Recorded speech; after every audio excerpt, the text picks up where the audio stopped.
Who knew Wall Street was such an interesting topic for film? I mean, I guess it has been proven with The Wolf of Wall Street, but it seems like more and more movies are starting to talk about this. It's just interesting to point up. Anyways, The Big Short, directed by Adam McKay, stars Christian Bale, Steve Carell, Ryan Gosling, and Brad Pitt, and is the story of the U.S. mortgage housing crisis of 2005. The story here is that these men predicted the crash, and it's kind of them reacting through it all, and it's also them trying to go after the big greedy banks to make them pay for their mistakes for once. This all happened around 2005 to 2008, so it's around the mid 2000s that this took place. Now, I was actually really excited for this movie, and that's for one reason: the cast. The cast is amazing in this film. I pretty much love every actor here. But before we talk about that really quick, I just want to touch on the advertising and how it advertised the film and how it was kind of misleading. Now, going in, I thought it was going to be one story about all these characters kind of like interacting with each other. But no, it's like Pulp Fiction where there's like three stories and the characters are different and they really don't react with each other, but they kind of do, and it's just interesting to point up. It's not bad, it's worth bringing up.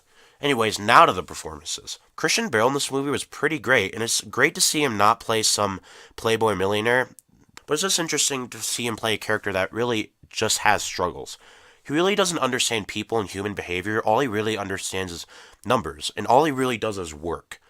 And he's the one that predicts the crash, so it's just interesting because he only predicted the crash by looking at the numbers.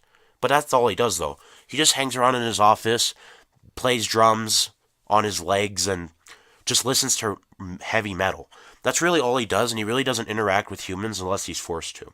But the one that really steals the show in this movie is Steve Carell, showing us that his performance in Foxcatcher is not just a one-time thing, that Steve Carell can do drama, and that he is great at it.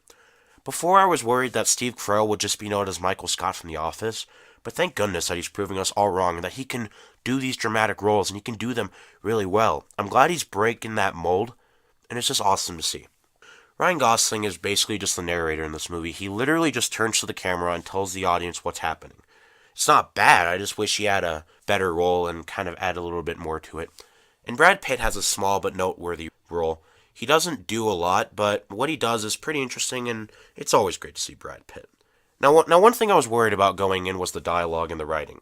Because stocks in Wall Street is actually a pretty complicated topic, but the writers actually dumb it down for the audience, bringing in guest stars like Margot Robbie or Selena Gomez to explain it all, and that's pretty enjoyable to see. Sometimes it is distracting, but it's pretty nice. And the dialogue is actually really enjoyable. I thought it was going to be super complicated, but no, it's pretty enjoyable to hear, and I didn't mind it at all.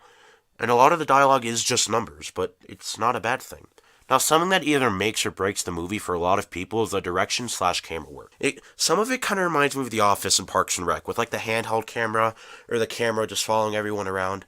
I personally didn't mind it, but I will admit sometimes it did get a little distracting, and I can understand how audiences don't really like it. Guys, in the end, The Big Short is a fascinating and pretty entertaining movie. All the performances were amazing. There was not a bad performance in here. Adam McKay proves that he can do other things besides Anchorman and make a movie about a really complicated subject matter pretty enjoyable.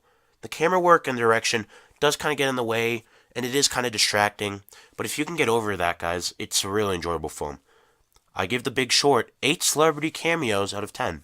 So have you guys seen The Big Short? Leave your thoughts in the comments down below. Don't forget to follow Piglet Posse on Twitter, like us on Facebook, and follow us on Instagram. Guys, this has been the Bum Piggy. I love you all. Goodbye.